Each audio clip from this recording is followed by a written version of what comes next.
Good morning, members. Welcome to the House Ways and Means Committee. I call this meeting to order and note for the record that a quorum is present. And the first order of business today is approval of the minutes from Monday, April 29th, 2024. Vice Chair Edelson, can I get a motion? That's my motion, Madam Chair. Any discussion? Seeing none, all those in favor, please say aye. Aye. All those opposed, please say no. The motion prevails and the minutes have been adopted.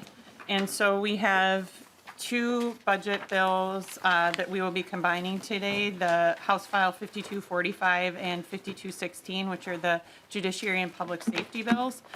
And then we'll be taking up House File 5299, the Higher Education Supplemental Budget Bill. And we have Representative Frazier, who's standing in for Representative Becker-Finn on the first bill, which is House File 5245, the Judiciary Supplemental Budget Bill. So welcome to the committee, Representative Frazier, and thank you for presenting this bill today in Chair Becker-Finn's absence. And thank you, staff, for being here to assist with that. So I move House File 5245 before the committee. And the motion will be, we're just going to lay it over until we do the procedural motions. So please tell us about your bill, Representative Frazier.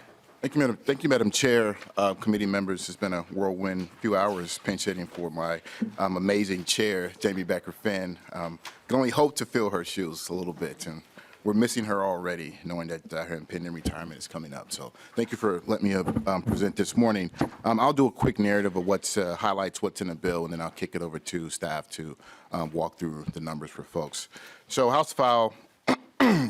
So this House file incorporates resources for our forensic examiners who perform statutorily mandated psychological examinations for civil commitment, criminal competency, and criminal responsibility evaluations.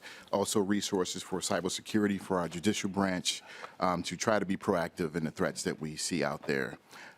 For resources for our court interpreters to help district courts meet the increasing need for contract interpreters in court proceedings, and to increase the hourly payment rate for contract court interpreters. And then also ongoing to reimburse court interpreters for time spent traveling to the job. We're also providing resources for juries, one-time funding to address the jury deficit created when working through a backlog of cases, much of what we're still recovering from the pandemic times. Then ongoing to also provide vicarious trauma services for our jurors, knowing the experience that they have and that they have to observe and experience when they're performing as jurors. Also providing safety and security investments for the judicial branch to award the competitive grant program for courthouse safety and security improvements. We also created the Board of Civil Legal Aid, and we're reallocating resources from the Supreme Court to the newly created board. And the Board of Civil Legal Aid will approve a budget for CLS grants and recommend it to the legislator, establish procedures for the distribution of grants, and establish standards, policies, or procedures necessary to ensure quality advocacy for people who cannot afford private counsel. And then we've also invested resources and made some changes in our Safe at Home program. It makes small technical and substantive changes to the Secretary of State's Safe at Home program, including allowing individuals who live outside of Minnesota to apply to the program if they intend to move here within 60 days, which is currently not the case. We also provided resources for our restorative practice restitution program. And it authorizes courts to allow a juvenile found to be delinquent and to participate in the restorative process in place of paying financial restitution to a victim, and eliminates the requirement that a court impose a fine on a juvenile found to be delinquent. With that, Madam Chair, I'll turn it over to staff. Thank you, Representative Frazier. Welcome to the committee. Please introduce yourself, and if you can walk through the fiscal part, that would be helpful. Thank you. Good morning, Madam Chair and members. My name is John Walls, House Fiscal Staff. You should have a spreadsheet in your packet for House File 5245, and I'll try to just run through it in about 60 seconds. Beginning on line 1, we have the Supreme Court. We provided the Supreme Court with $4 million for the biennium. $1.75 million for 24 and 25 was for enhancing cybersecurity. And on line 5, there is a $500,000 one-time appropriation for safe and secure courthouse grants. On line 14, you can see that the committee removed the $34 million per year for civil legal services beginning in 26 and 27. And on line 38, there is a corresponding addition of that exact amount of funding, and this is to take civil legal services out of the Supreme Court and make them their own distinct entity, the Board of Civil Legal Aid. On line 20, for the district courts, we have several provisions. Line 23 includes the, what Representative Frazier mentioned for expanded access to forensic examiners. That is $26 million for the biennium. This will mostly aid counties in paying for the forensic exams. On line 24, we are increasing the rate that the examiners are paid from $125 an hour to $136 an hour. This costs $1,070,000 a year and continues as a permanent increase. On line 25, the ensuring access to court interpreters is $1.29 million for 2 years. And on line 26, the interpreter pay rate increase from $65 an hour to $75 an hour costs $235,000 beginning in fiscal year '25, and that also is a permanent increase. The court interpreter paid travel time is $170,000 in fiscal year '25. That is also a permanent increase. We have $788,000 per year in '24 and '25 for the jury deficit that was requested by the court. And beginning in fiscal year '24 and ongoing permanently is $25,000 a year for court-requested trauma services. Madam Chair, at the bottom, you can see the totals are $36 million for this biennium and $3 million for the next biennium. That was our established target, and I would stand for any questions. Thank you. Great, thank you. And I think that concludes the bill presentation. That's correct, Madam Chair. Thank you, Representative Frazier. So discussion to the bill. Representative Rarick. Thank you, Madam Chair. I just have one quick question. I'm just not finding it on any of the fiscal notes or spreadsheets. So you're creating a board of civil legal aid, which I'm assuming is legal aid, and now Correct. they're going to be their own board. And so I don't see anything about what are the total FTE counts. I see you don't have additional staff, but what is the total FTE counts that we're paying for now? And I'm guessing then there's no additional, it's just that their existing function now just as a separate board, but how many is that? Frazier, I'm going to phone it right here. okay, sounds good. Mr. Walls. Madam Chair and members, the Board of Civil Legal Services, there is money distributed to different civil legal aid organizations and I believe civil legal corporations throughout the state, and it is not said they do not report FTEs in the budget process, so we do not know essentially how many FTEs, how many people this is paying for currently. Representative Rarick. Interesting, thank you. So Representative Frazier, do you happen to know if that was part of the testimony since we're making them now their own independent board? Representative Frazier. Thank you, Madam Chair. I do not recall them providing any details about particular FTEs during testimony. Representative Rarick. Thank you, Madam Chair. So in the future, if you would bring that, that'd be great. Since now they are going to be their own board, it'd be great to see how many FTEs does this money go for. And I know that they do great work. I'm not questioning that. I'm just wondering how many FTEs is that across the state? I knew there were little offices all across the state, and I understand their function and what they do. I was just curious as to how many 34 million in the tails per year, how far that goes. Okay. Thank you, Madam Chair. Thank you. Representative Scott. Thank you, Madam Chair. And just to kind of plug into this conversation, so they just transferred the money from the courts where it was being funded to this new entity. So, I mean, I don't know if there's anybody else. I'm looking around, I don't see anybody from the public defenders. So, yeah, that's what happened. Thank you, Representative Scott. It's a team effort today, so thank you.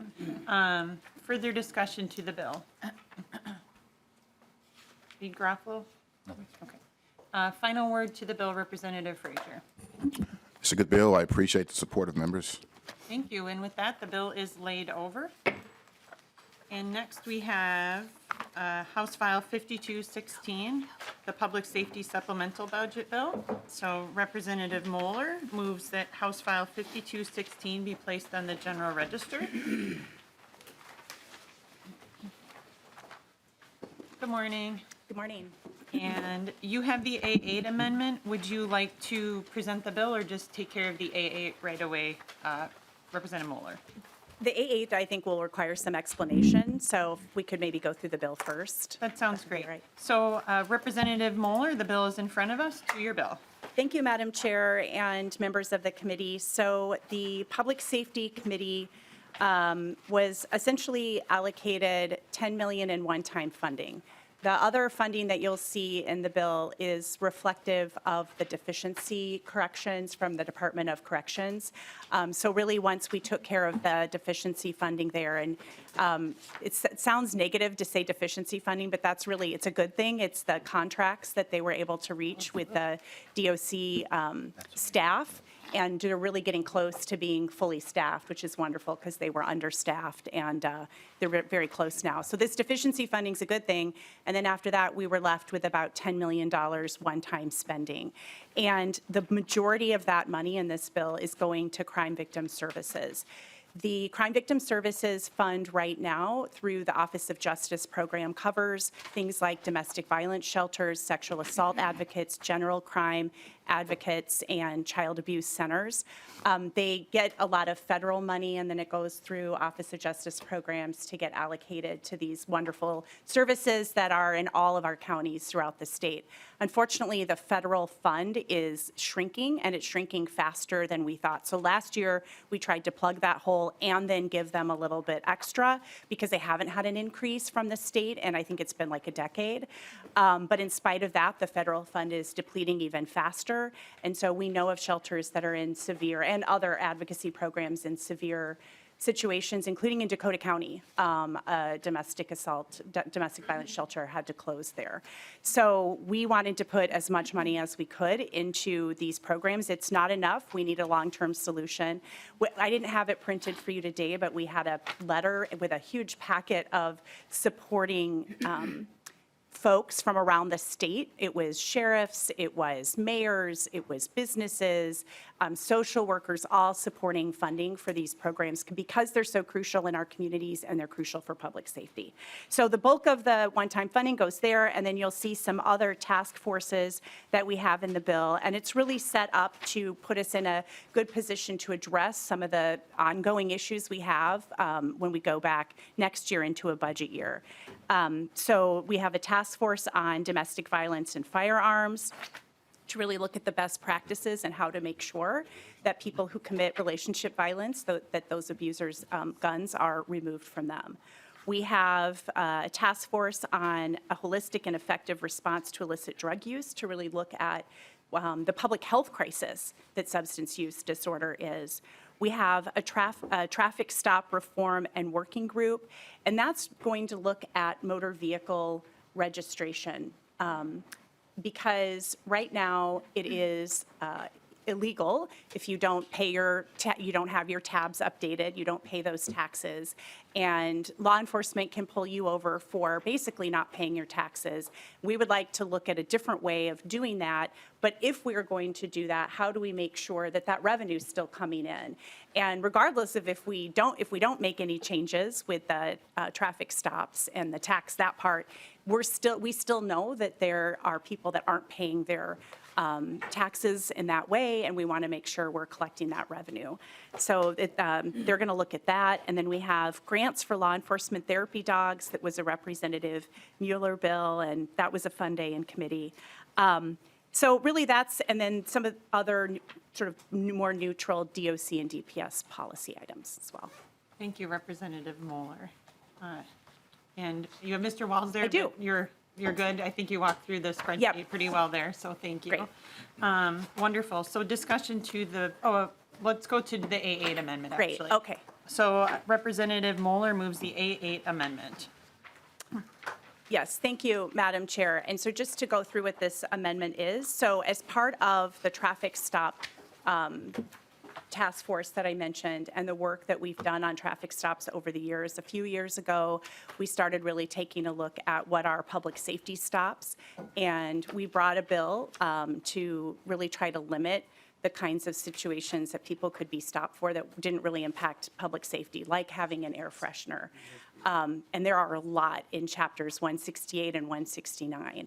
And we heard at that time that it was confusing for law enforcement, and they said to us, rather than create this structure that we had created, why don't you just, if you don't want something to be illegal, like rewrite the law and make it not illegal. So we had attempted to do that, but because these statutes are massive and they've really been added onto over the years in all different areas, it was, we just didn't have time to vet that. So in committee, we showed that work.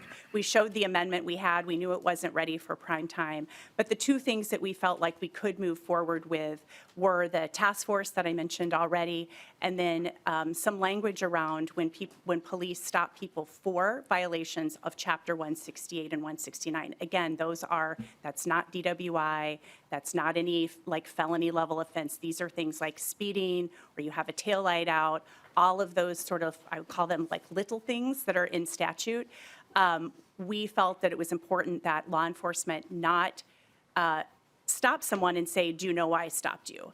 To prevent them from saying that, just because it really serves no purpose. You're all of a sudden asking the person to make an admission, or maybe the person doesn't know why you stopped them. And so that was really what we were trying to get at, and we had lots of discussion about that in committee. Some suggestions were made, and so this amendment really incorporates a lot of those suggestions. Thank you, Representative Moller. Discussion to the A8 amendment. Excuse me, Representative Novotny. Thank you, Chair Olson. Representative Moller, I understand the situation that you're in with this bill. You try to make everyone happy, you make no one happy. In light of the incident yesterday with Charlotte, I'm going to really try to temper this just for my own sanity, but I've been here, 5th session, and thank you for making the changes, at least paring it down to where you are now. It seems to address some of the concerns that we had, and this speaks more to the overall philosophy that the majority has, trying to change law enforcement's behavior based on the reactions of other people that they don't have any control over. As I was sitting here, I was trying to think of the meme that would be from the bill that we're at, and why we're here and why we're making this law. Is it better than it was? Yeah. But that's like saying, would you rather get poked in the eye with a stick or a slight bump from the shoulder? It's still a poke in the eye. I was thinking about offering a verbal amendment, and what are we going to do? Tell the officers they have to declare their pronouns too when they come up to the door. It doesn't make any sense in the big picture, and given human behavior, there will be another incident that starts out as a minor traffic stop or a minor traffic infraction that you would call you've called a pretextual stop, and it's still going to result in something bad, because as the State Patrol, who's worried about traffic safety the most, if they stop someone for a traffic or for an equipment violation, they know most of the time only that the person has an equipment violation. They don't know that the person has a felony warrant. They don't know if this person's got a gun under the seat that they're not supposed to have, and would probably be tied to other crimes that might get them actually some federal time, that might actually get them some prison time. We're doing so much to put the focus on how these peace officers out there trying to make the road safe on rules that everyone's agreed upon over the years that are safe and for the public interest. But now we're going to come in with a bill like this to nitpick and try to fix a situation that wasn't the cause of the situation anyway. And in a perfect world, I hope this disappears in conference committee, Chair Moller, and thank you for working on what you did, but I just, this is not worth the law or a change of law. Thank you. Further discussion on the A8 amendment. Representative Rarick. Thank you, Madam Chair. So I was just wondering, since this is telling officers, and we just heard from one, but MPPOA, where do they stand on the new language? Representative Moller. Thank you, Madam Chair. We drafted the new language yesterday. There was a lot going on yesterday, so I have not heard from anybody since I drafted the new language. Representative Rarick. Thank you. Thank you, Madam Chair. It's a little difficult to do, I'm going to call it substantive policy here in Ways and Means. I know you don't normally take testimony, so this is difficult. You know, I don't like that. I know you don't like that. So I was hoping that this was sort of agreed upon and, you know, everything is rosy and wonderful. I'm concerned.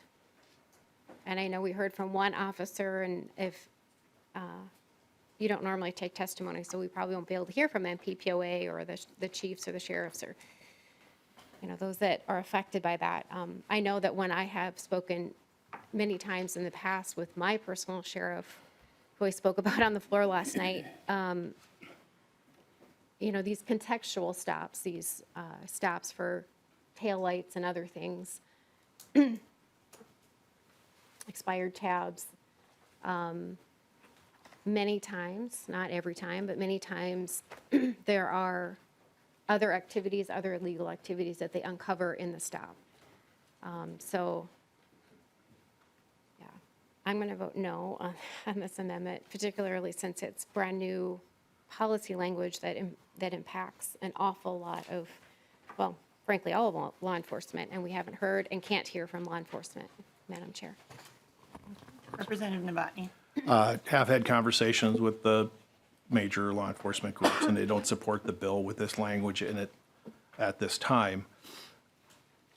Strategically, I would suggest that I would encourage voting for this amendment because it's not as bad as the language that's there in front of it. So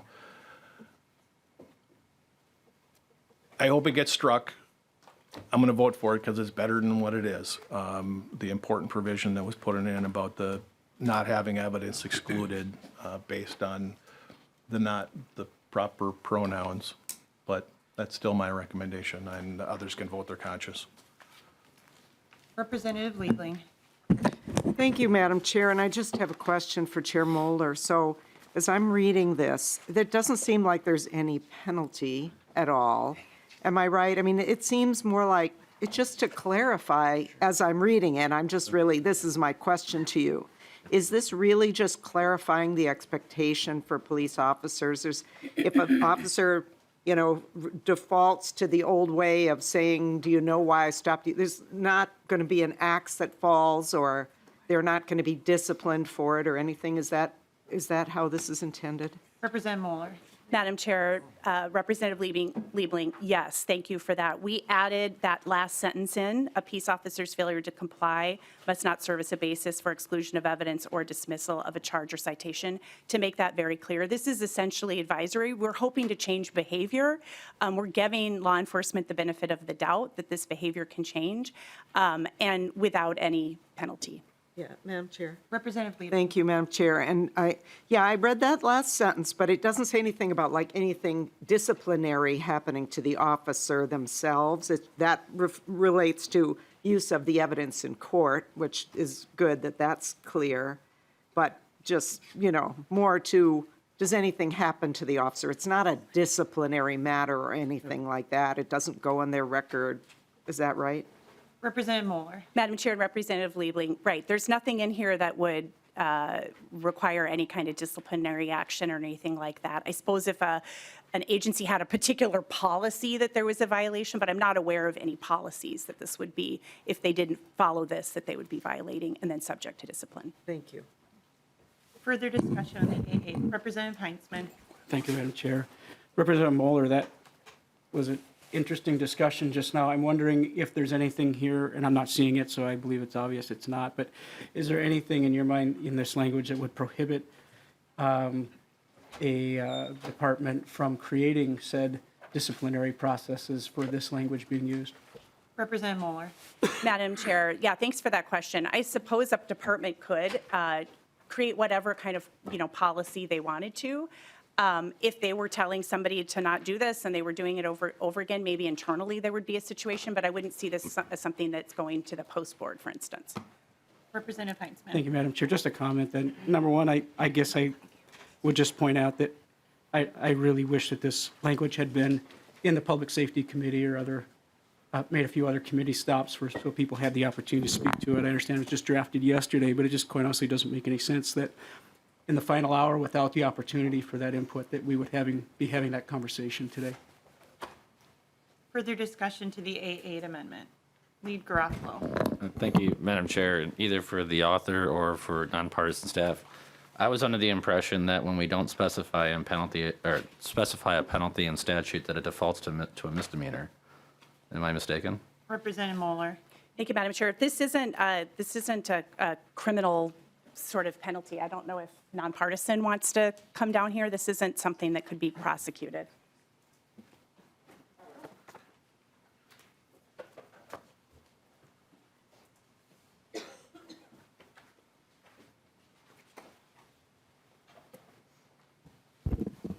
Hello, welcome to the committee. Please introduce yourself and proceed. Madam Chair, members, Ben Johnson from House Research. There is a provision in Chapter 645 that says if a statute prohibits specific conduct, that violation of that statute would be a petty misdemeanor. This says that the officer must inform. It does not say must not do something. So I would not read this as a specific prohibition on particular conduct. Well, Madam Chair, to the Representative test for, my apologies, line 4, line 5, it says must not. It says that. Mr. Johnson. Madam Chair, members, my apology. I was looking at the second sentence. You are correct, Representative Garofalo. It says that must not ask the operator if they can identify. So arguably, the Chapter 645 petty misdemeanor provision could apply. Representative Garofalo. Okay, so Madam Chair and Representative Moller, in light of the fact that, and in a normal world, I would say that we don't need to worry about any city or county attorneys doing this, charging officers with petty misdemeanors. We're not in a normal world anymore. In light of that information, would you be just willing to delete this section from the bill rather than putting this in there that that a peace officer could be subject to a petty misdemeanor if they simply do not follow this new language? Representative Moller. Madam Chair and Lead Garofalo, no, I'm not, but I would be open to something that says Chapter 645 doesn't apply in this situation. Okay, well, Representative Garofalo. can we do that right now? Is that all right? Representative Moller, I defer to you, but I'll just defer to you, Representative Moller. Thank you, Madam Chair. I don't have the exact citation, Chapter 645, I don't have the exact citation. I don't know if that's something that we can do right now. Like I said, I am more than willing to do it now if we can do that. I'll just note too, petties, as we discussed last night, are city attorneys, so perhaps some of the concerns that you all are mentioning, or maybe that alleviates it, but in any event, I am still willing to put some sort of sentence in there about that. Yeah, and maybe, Representative Garofalo? thank you, Madam Chair, Representative Mueller. Maybe it would just be, however you want to address it. As I look at this language, just putting aside the policy considerations, it doesn't seem like it really does much. It doesn't, so it seems like other concerns are trying to be addressed. So I hate to pick a fight with Representative Novotny, but I ain't going to vote for this. I'm sorry. I don't, all the things that police officers have going through their minds, everything they're having to deal with right now, and our public safety bill is focused on what a cop says when they stop someone. So I'll be voting no on this. Thank you. Representative Scott. Sorry to go after our lead. Thank you, Madam Chair. In addition to what Representative Garofalo said about our officers having so much on their minds right now when they walk up to a vehicle, it's a very dangerous situation. And keep in mind, folks, that these folks all pretty much now have body cameras. So it's going to be very easy to tell whether they lived up to this or not. And so I think it's, I think this is some really nebulous language. It shouldn't be in this committee. It should go to public safety where it can be fully vetted. With all the issues that we have in our world today, why we are doing something so petty is beyond me. And Representative Novotny, I'm with Garofalo. I ain't voting for this. And that's my only comment. Thank you. Further discussion to the A8 amendment, and I will just say, I fully am aware that we have a policy amendment in front of us in Ways and Means, obviously. I talked to Chair Moller, and, the intent was to improve the bill and to work, with Lead Novotny on that, and so I, said that this could proceed in Ways and Means and that we could get some work done, and I appreciate the intent of trying to work to improve this, even though we're not a committee that typically vets policy, and I appreciate everybody having this conversation today, and Chair Moller, but I just want to say that at the outset, so I feel like I'm giving it a lot of leeway where we typically don't because of the content here, and I just want to say I appreciate everybody's good faith work on this, even though this typically is not where we do this, but the intent was to try to improve the language, and Representative Moller has been working on that. So Representative Moller to the A8 amendment. Yeah, thank you, Madam Chair. And I do think we have an oral amendment ready. I will just want to correct something where it says there's been no law enforcement input. This amendment that you're seeing is a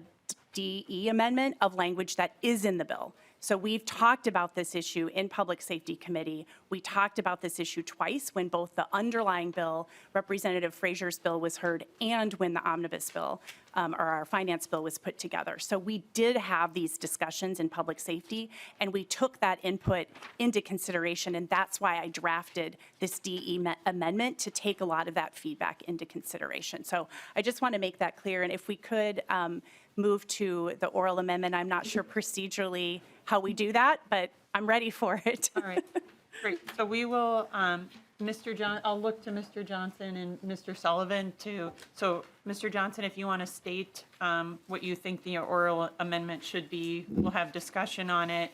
I'll have Mr. Sullivan restate it, but so we'll make sure we get it clear and that we take the input we just heard. So Mr. Johnson.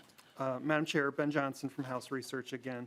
The oral amendment would be page 1, line 9, after the period, insert section 645.241 does not apply to violations of this section, period.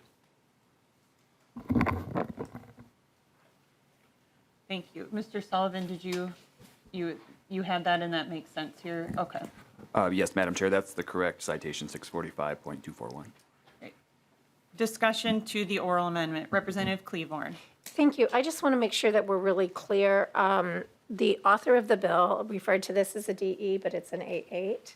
That's correct. So I just want to make sure we're talking about the same amendment and just, The A8, I think she meant that in committee, in her committee, we have the A8 in front of us right now. perfect. I just want to make sure that I'm clear. Yep. Thank you. We'll make sure we recite everything very clearly before we vote. So we are on the A8 amendment. We have an oral amendment in front of us. Discussion to the oral amendment. Lead Garofalo. Thank you, Madam Chair. Representative Moller, and so in light of this, what would be if this amendment were adopted, what would be the practical effect of this section? Representative Moller. Thank you, Madam Chair and Lead Garofalo. So if law enforcement is pulling somebody over for 168 or 169 violation, again, these are sort of the lower level sorts of things, then they can no longer say, do you know why I pulled you over? And if they are going to, they need to tell the driver the reason for the stop, unless it's unreasonable to do so based on the totality of the circumstances. They get there, something's changed, you pulled you over for an air freshener and the scene's fluid, something else is going on, they wouldn't have to do it. And then their failure to do so, even if they don't do all of that, because again, this is really more of a trying to change practice and advisory practice, then the evidence doesn't need to be excluded, and then there's no petty misdemeanor potential for the officer if they don't follow this. Representative Garofalo. Okay.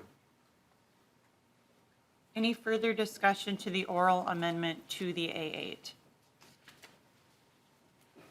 Seeing none, why don't we have Mr. Sullivan restate it before we vote?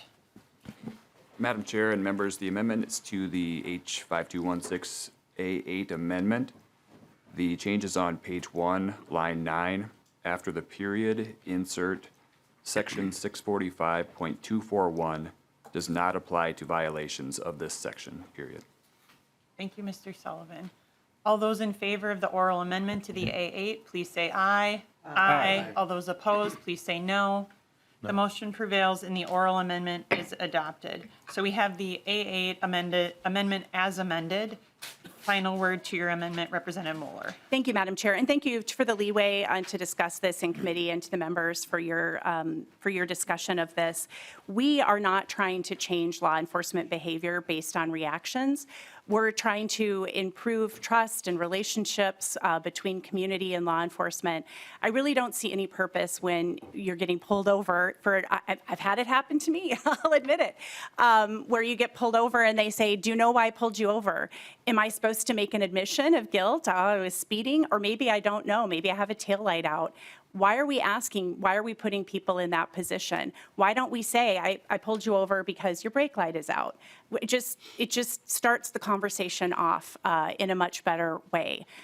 We really feel that this is something that is low-hanging fruit. This is something that can really improve those interactions. And with all of the safety valves we have in here about if it's unreasonable to do so under the totality of the circumstances, they don't. I mean, again, recognizing that these are for those very sort of low-level things under Chapter 168 and 169. Let's see how this goes. This seems to be simple. I forgot to mention several other states have something similar in law already. I believe Rhode Island's been doing this since 2015. And so these are just, this seems like something that is very simple to change behavior without really a negative consequence. So I hope members can support the amendment. To the A8 amendment as amended, all those in favor, please say aye. Aye. All those opposed, please say no. No. The motion prevails and the A8 amendment as amended has been adopted. To the underlying bill, discussion. Representative Novotny. Thank you, Chair.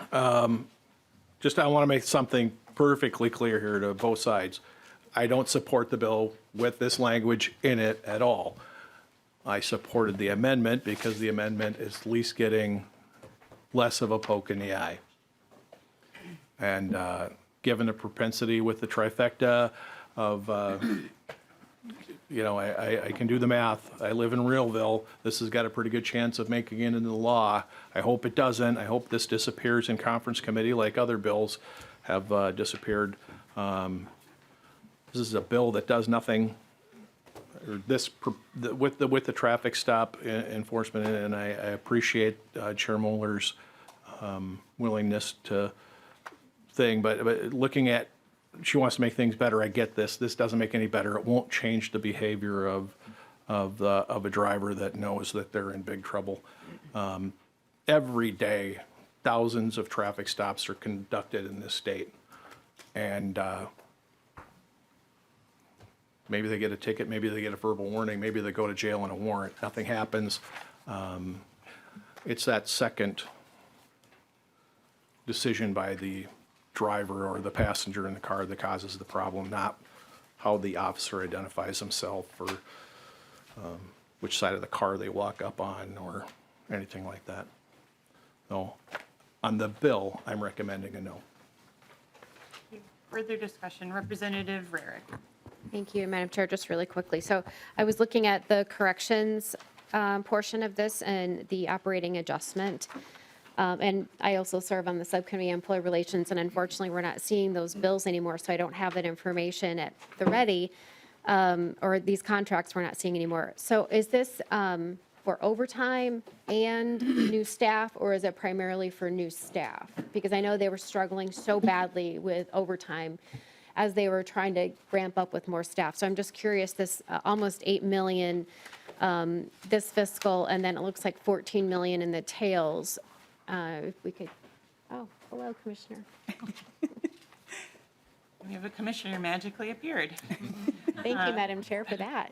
So Commissioner Schnell, welcome to the committee. Please introduce yourself and proceed. Thank you, Madam Chair. Paul Schnell, Commissioner at the Department of Corrections. I can answer that question, Representative. We settled the contracts. There was a substantial increase.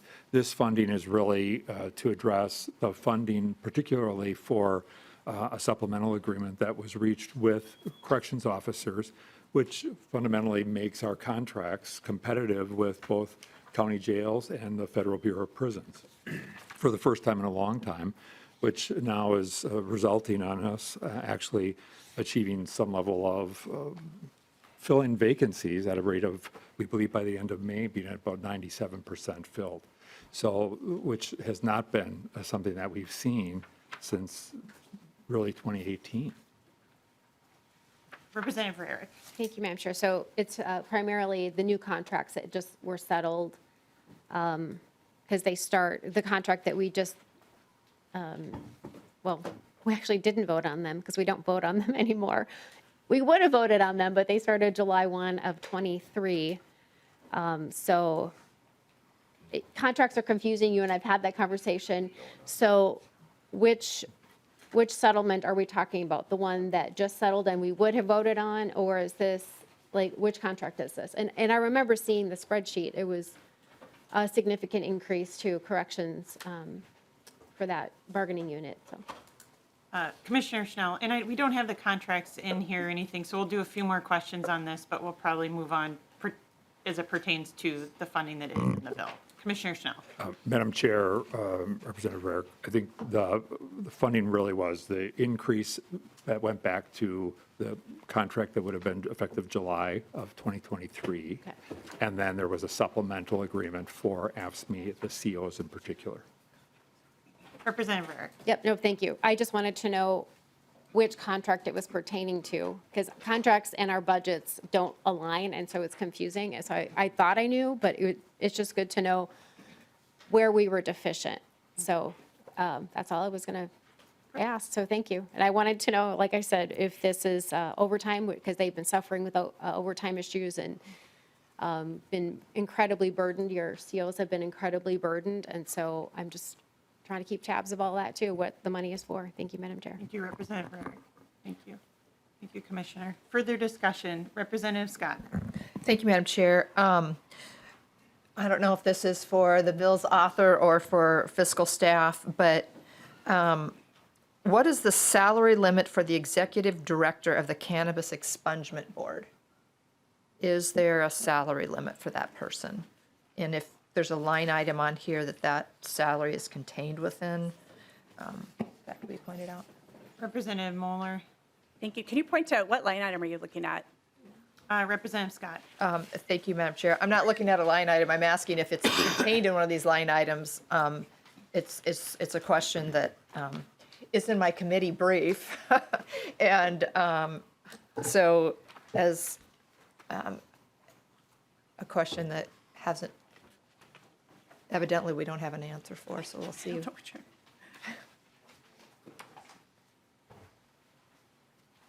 Mr. Johnson, welcome back to the table. Madam Chair, Ben Johnson, House Research again. Representative Scott, I don't have a solid number answer for you. I think what you're referring to, and this has shown up in a few places where references to a maximum salary for various positions were struck in language in a few different bills this session. That citation that's in there that I believe is in Chapter 15, I don't remember the exact citation, was actually repealed last year as part of the state government bill. And there's new language in the state government bill that's related to those maximum salaries that I believe applies to everything, but that's well out of my area and I can't give you a specific number. Thank you, Representative Scott. This doesn't seem like it is this bill have to do with this bill is in the fiscal of this bill. That seems like it may be best answered offline, but Representative Scott, if you have another question. Yeah, thank you, Madam Chair, and our staff just gave me, it's on page 17, starting line .8, where that stricken language is. So it must be that it was taken out of this bill and is, now it's going to show up in the state gov bill, is the way I'm understanding this. So thank you, Madam Chair. Mr. Johnson, do you want to? Chair and Representative Scott, that's essentially correct. There's the citation. It's 15A.0815 subdivision 3. That was repealed last session and replaced with some new provisions, I believe, in Chapter 15A. Again, I can't point you to the exact place where they were replaced last session. This is essentially a technical cleanup, and this was part of the DPS sort of agency bill that they brought. Thank you. Yep. Further discussion to the bill as amended? Seeing none, final word on your bill, Representative Moller. Thank you, Madam Chair. Well, I'm rather shocked that the language that's just clarifying expectations that we talked about with the A8 amendment would cause members to not support this bill in light of the about approximately $9.5 million that we're providing to victim services all across the state. I'll have to have a conversation with law enforcement groups to see if they are recommending a no vote on the entire bill in light of all the law enforcement writing in support of that funding that's so desperately needed for our advocacy programs across the state, in addition to funding the correction staff that is also so desperately needed, as Commissioner Schnell talked about. So I think for those two reasons alone, this should be an easy yes vote for members. Thank you. Thank you, Representative Moller. So now we have a series of motions and votes to merge the judiciary and public safety bills. So Representative Moller, you can stay there. And so Representative Moller, would you move that the language contained in House File 5245 be incorporated into the public safety and judiciary bill as separate articles? That is my motion. Thank you, Madam Chair. Any discussion to the motion? Seeing none, all those in favor, please say aye. Aye. All those opposed, please say no. No. The motion prevails. And next, we are on to the public safety motion. Representative Moller, would you move that the language in House File 5216 as amended be incorporated into the public safety and judiciary budget bill as separate articles? So moved, Madam Chair. Thank you, Representative Moller. Discussion to the motion. Seeing none, all those in favor, please say aye. Aye. All those opposed, please say no. No. The motion prevails. And so now we are on final passage of the merged bill.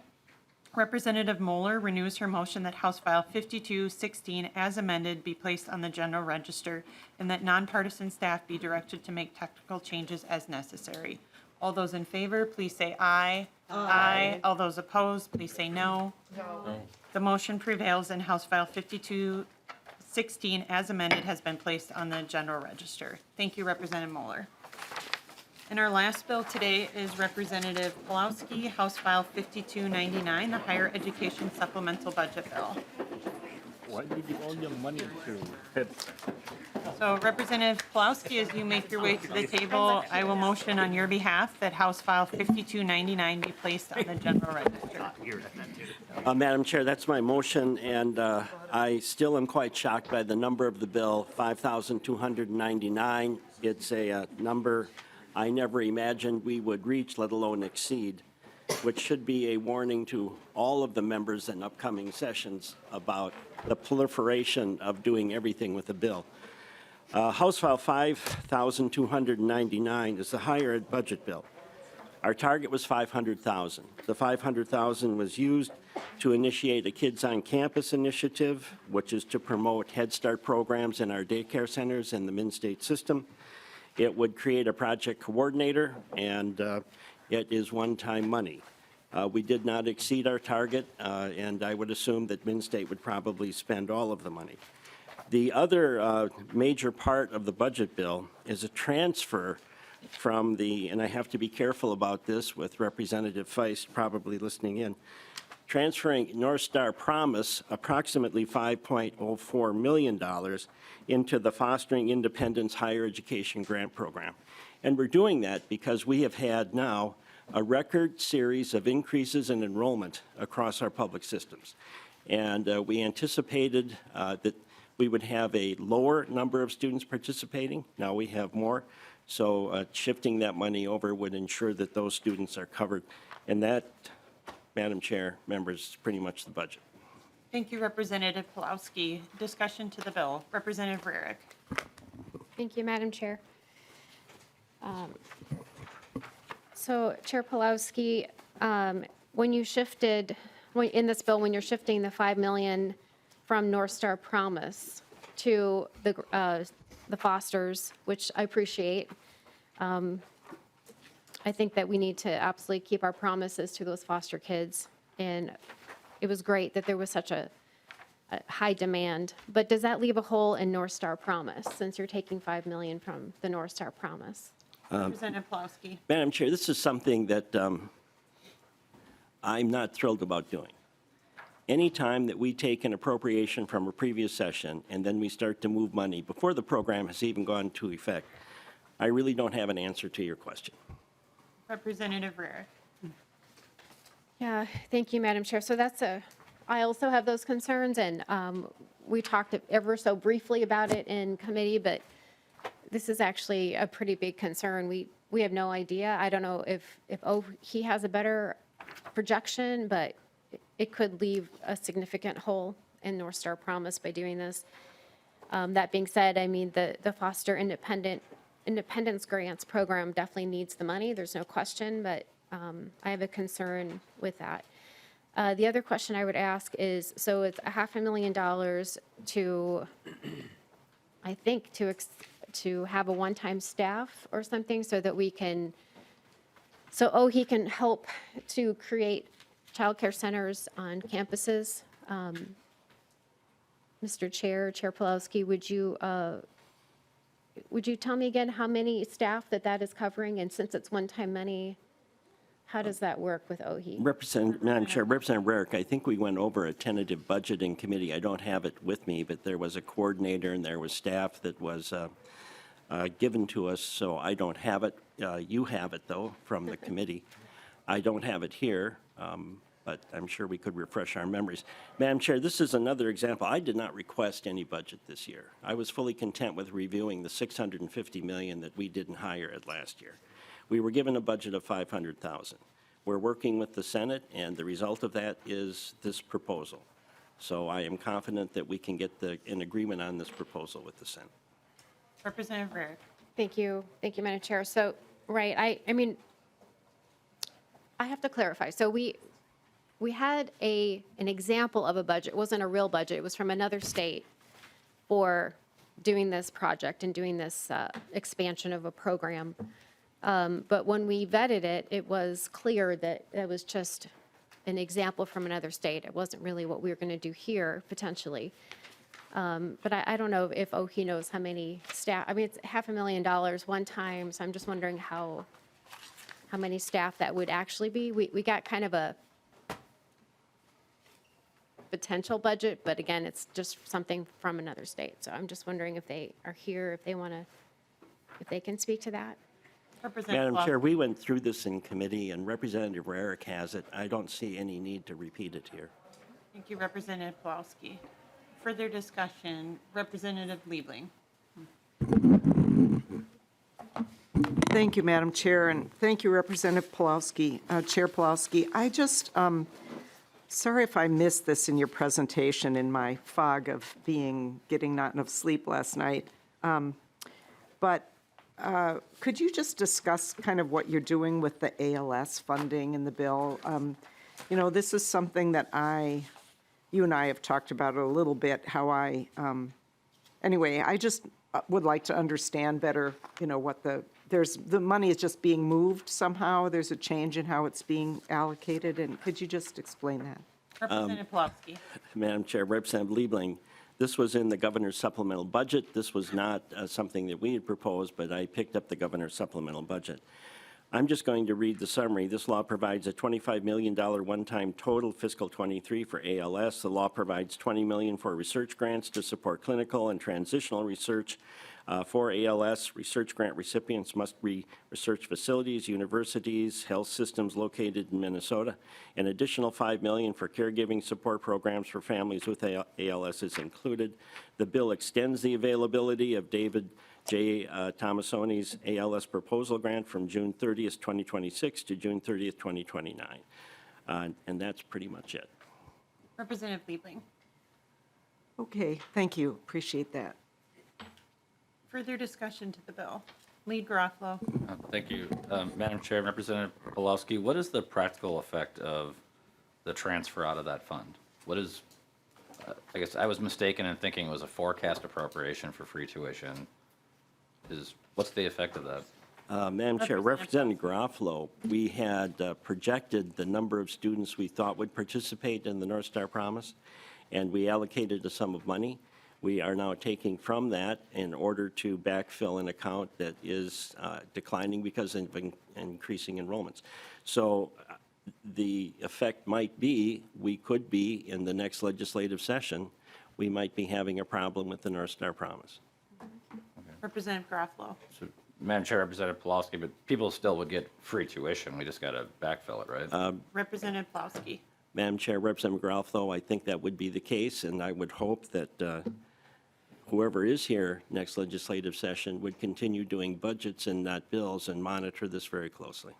Representative Garofalo. Well, Madam Chair, Representative Pelowski, I have a different opinion on this program, particularly because of the cliff that's created, where it actually creates a significant incentive for people to not to earn, let's say, the last $3,000 to $5,000 in their income, because once they go over that cliff, they lose 100% of the tuition benefit that we're promising to them. So I have a different perspective on it, but I assume this number is it a forecast appropriation, or is it just, explain, I don't understand that. Madam Chair, Representative Garofalo, it is a forecast given our best estimate of who is available to participate in the program. Okay. Representative Garofalo. Thank you. Any further discussion? Representative Cleaborn. Thank you, Madam Chair. And Chair Pelowski, I know that we've discussed this greatly in committee, but just for the sake of Ways and Means members, would you please confirm that the North Star Promise is last dollar grants? Madam Chair, Representative Cleaborn, that's correct. It is last dollar grants. And we have gone to some extent with the Office of Higher Ed to see that this program is fiscally solvent. So we're doing this because I think there is a need that has been demonstrated, but this is something I would not recommend doing often.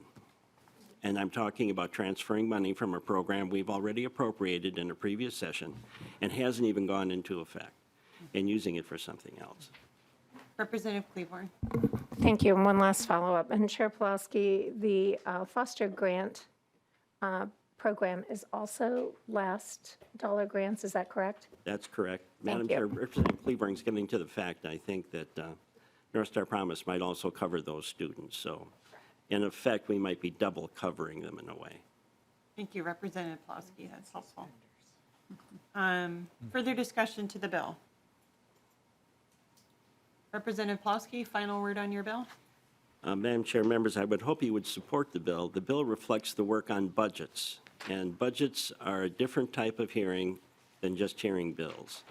So I would hope that we would get the support of the members of this committee on a bill that has been built on budget, not on hearing bills.